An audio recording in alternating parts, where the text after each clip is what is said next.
So, magandang hapon mga tol. So, welcome back sa ating channel. So, for today's video mga tol, tuturuan ko kayo kung paano ikabit yung stock na brake light switch nyo ito sa full shifter. Ayan. Ito yung isang problema ng isang naka full shifter, no. Dapat na ikabit yung ating stock na brake light switch. May nabibili na naman mga tol, kaya lang wala pa tayong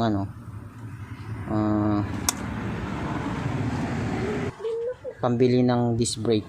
So ang pangalan ng kinakabit dito sa taas niya, yung hydraulic brake light switch. So mas maganda yung ating stock na brake light switch. So tatanggalin ko muna to para may ipakita ko kung paano ko kinabit.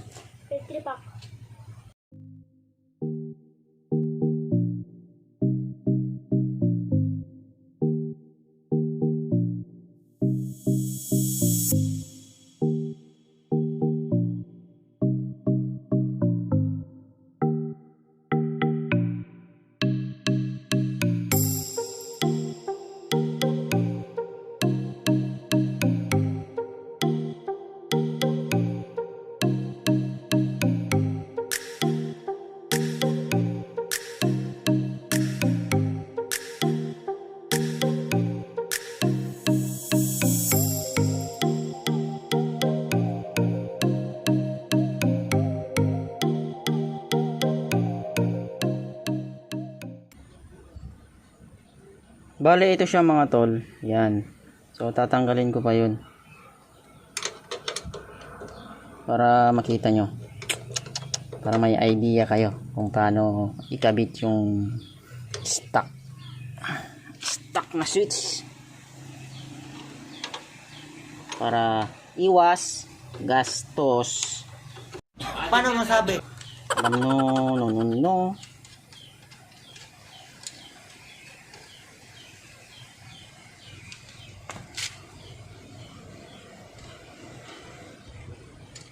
Pandemic pa man din ngayon, so iwas gastos muna.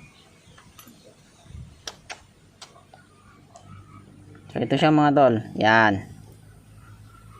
So may spring, ito yung stock na spring nyo, yan. Pinutol ko yung sa niya, kaya yan nag-bend, may bend siya. Tapos dito, yan siya mga tol. Ito yung kasama ng shifter. Ito yung kasama ng shifter. So hindi siya malaki pala to, yung lagayan ng brake light switch. So ang ginawa ko mga tol, yan. Bumili ako ng mighty band, dinikit ko lang to yan, ito. Para may salpak ko lang siya. Kasi yung stock na niya, ito is maliit. Hindi siya match. Tapos may bracket, ito yan. Ayan, ginawa ko. So, tinride ko dito. Ayan. So, ganun lang mga tol. Yung kasama niya, ayan. Nag-DIY na rin ako. Para isasalpak na lang ng ganyan. Ayan. Tapos yung wire niya, hindi abot dito. Namugtong ako. Gumamit ako ng shrink tube para malinis tignan yan papunta sa taas. So ayan lang mga tol. So ikabit natin ganyan.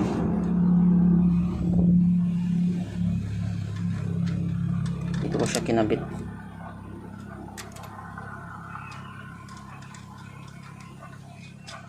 Tapos papakita ko mamaya na gumagana yung ating ginawa. Bali ganyan yung kanyang pwesto. Tapos ito mga tol, dito nyo lagay mga tol. Dito yung kabitan ng spring natin. Ayan.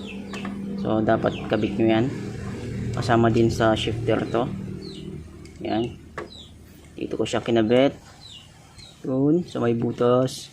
Pinasok mo. Pasok. Dapat higpitan nyo to mga tol kasi natatanggal to eh. Higpit to. Ayan. Ayan. So, saka natin ibalik.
Tapos yung spring natin mga tol. Ito yung spring natin.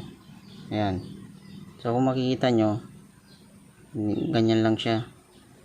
So hindi kasi pantay eh. Bale ito yung ano natin. Ayan. Kung nakikita nyo, hindi siya ano, ang layo. Kaya yung spring din natin, ganyan. Para lalagay ko muna.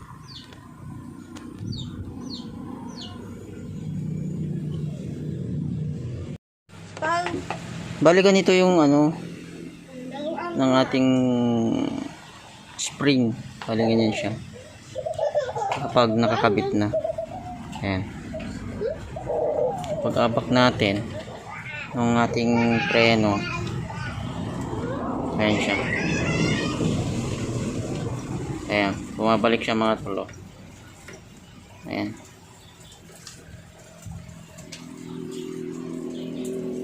Bali ganyan yung kanyang pwesto. Ayan. So ito try natin mga tol, no.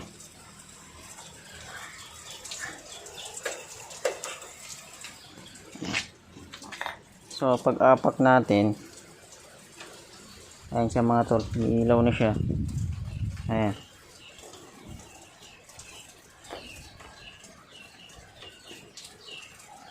So di liwas gastos, may DIY ano na tayo, nairemedyo natin yung ano stock na brake light switch sa ating motor. So ganun lang mga paps, mga tol, kung paano ko siya kinabit. So sana nakatulong tong video natin. So see you sa ating next video. Thank you.